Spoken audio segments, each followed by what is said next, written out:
एक बार फिर से अजीत पवार शरद पवार के साथ हाथ मिलाने वाले हैं? और क्या अब भारतीय जनता पार्टी से अपना गठबंधन तोड़ देंगे? क्या उप मुख्यमंत्री पद से भी नाखुश हैं अजीत पवार? क्या अब महाराष्ट्र में एक बार फिर से कुर्सी का खेल देखने को मिलेगा, जहां एक तरफ विधानसभा चुनाव जैसे तैसे करके गठबंधन में लड़ा तो गया, एकनाथ शिंदे अजीत पवार के सहारे महाराष्ट्र में भारतीय जनता पार्टी ने अधिकतम सीटों के साथ मुख्यमंत्री अपना ही चुना।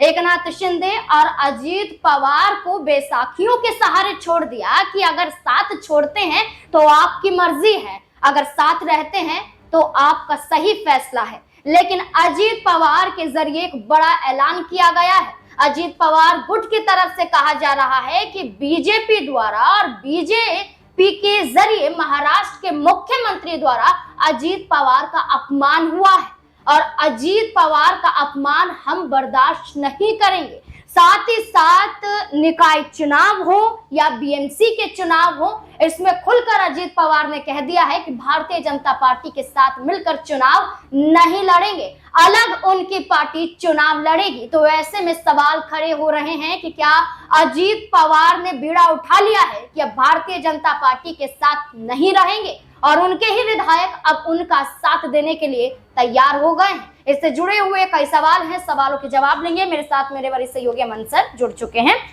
सर, जहां हमने देखा कि एक बड़ी जोड़ी देखी थी हमने कि जब एकनाथ शिंदे, अजीत पवार और देवेंद्र फडणवीस की ये जो तीन की तिगड़ी थी, महाराष्ट्र में कमाल करके दिखाया था विधानसभा चुनाव में।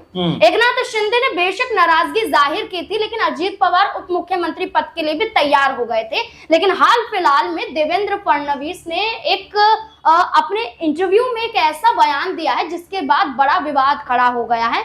उनसे सवाल पूछा जाता है कि एकनाथ शिंदे और अजीत पवार में से कौन अच्छा संवाद करता है, कौन अच्छा संवाद यहाँ पर कर सकता है। तो देवेंद्र फडणवीस ने साफ कह दिया कि दोनों ही अच्छे संवाद में नहीं है और ये जो मैं कह रहा हूं ये बुरा अजीत पवार को भी नहीं लगेगा। यानी कि अजीत पवार को लेकर उन्होंने कह दिया कि वो अच्छा नहीं बोलते हैं, बोलने लायक नहीं है। तो क्या देवेंद्र फडणवीस ने सीधे सीधे अजीत पवार का अपमान किया है?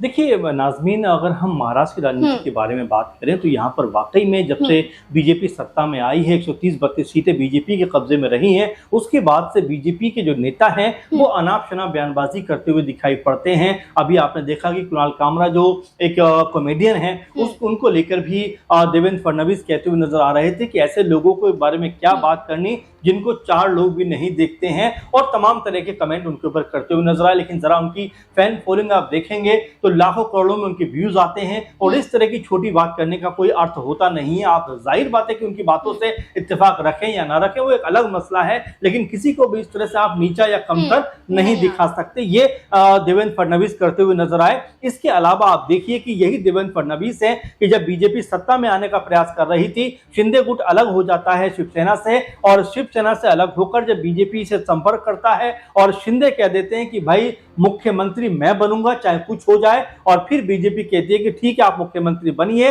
और वहां पर देवेंद्र फडणवीस जो है वो उप मुख्यमंत्री बनते हुए नजर आते हैं जो उससे पहले जो मुख्यमंत्री रह चुके हैं। तो ये बीजेपी का चेहरा है जो सत्ता के लिए किसी भी हद तक जा सकते हैं और दूसरों के ऊपर सवाल उठाते हुए दिखाई पड़ते हैं। अजीत पवार के गुट के विधायक हैं अमोल मिटकरी, उन्होंने ये कहा है कि आखिरकार अगर आपको दिक्कत थी कि अच्छे संवादक नहीं है तो आप उन्हें बंद कमरे में ये कह सकते थे, सार्वजनिक रूप से आपने क्यों कहा? हरियाणा में अनिल विज ने भी एक वक्त पर यही कहा था कि अगर नोटिस जारी करना था तो सार्वजनिक क्यों? देखिए बिल्कुल मैं वही कह रहा हूँ कि इस तरह की बातें आप बंद कमरे में जरूर करिए, बुलाइए, बैठाइए, और ये बात करने का कोई ढंग और तर्क नहीं है क्योंकि अजीत पवार की अपनी अलग पार्टी है, आपकी अलग पार्टी। अगर आप दूसरी पार्टी पर इस तरह के कमेंट करेंगे, कटाक्ष करेंगे तो कल को उनके लोग भी फिर आपके ऊपर कमेंट करेंगे, कटाक्ष करेंगे, और ये आपस में जो गठजोड़ है ये यहाँ पर खत्म होता हुआ दिखाई पड़ेगा। और इसके जिम्मेदार कौन होगा? इसके जिम्मेदार खुद मुख्यमंत्री देवेंद्र फडणवीस होंगे जो यहाँ पर बिना सिर पैर की बात करते हुए नजर आते हैं, उनके बोलने पे कहीं ना कहीं कटाक्ष करते हुए नजर आते हैं। जाहिर बात है कि इस तरह की बयानबाजी करके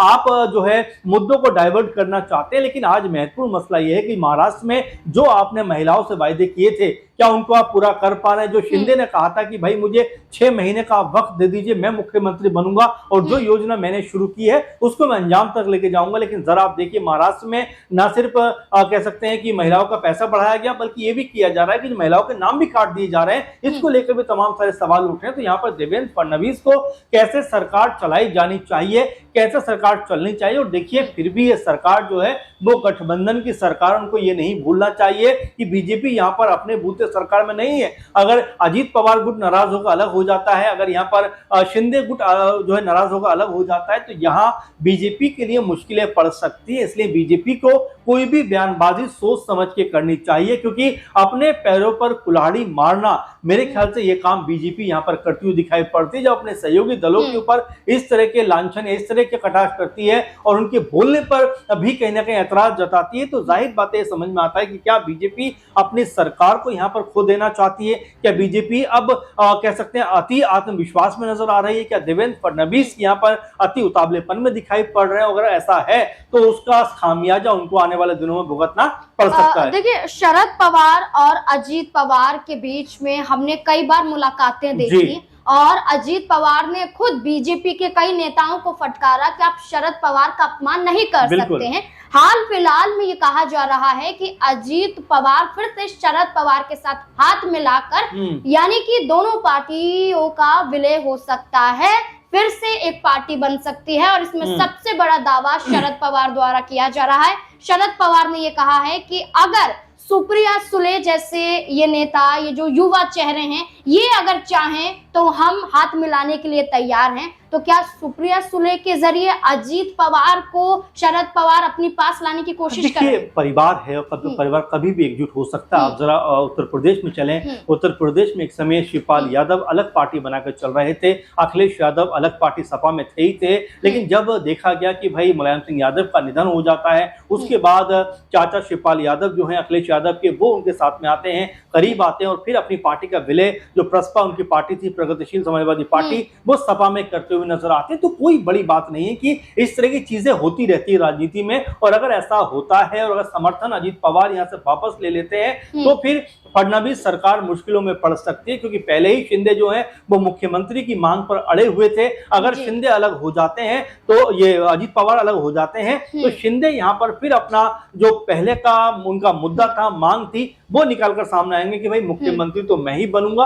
तो बिला वजह जिस तरह की बातें और बयानबाजी देवेंद्र फडणवीस कर रहे हैं, जिसका कोई तर्क नहीं, कोई आधार नहीं है, वो अपने लिए मुश्किलें बढ़ाते हुए दिखाई पड़ रहे हैं। क्योंकि उनकी अगर इस तरह की बयानबाजी से पार्टियों का गठबंधन टूटता है, तो उनकी मुख्यमंत्री की जो कुर्सी है वो भी उनके पास से खिसक सकती है। बिल्कुल, 10 जून ये वो तारीख है जब राष्ट्रीय कांग्रेस पार्टी यानी कि एनसीपी की स्थापना दिवस है, स्थापना हुई थी इस दिन।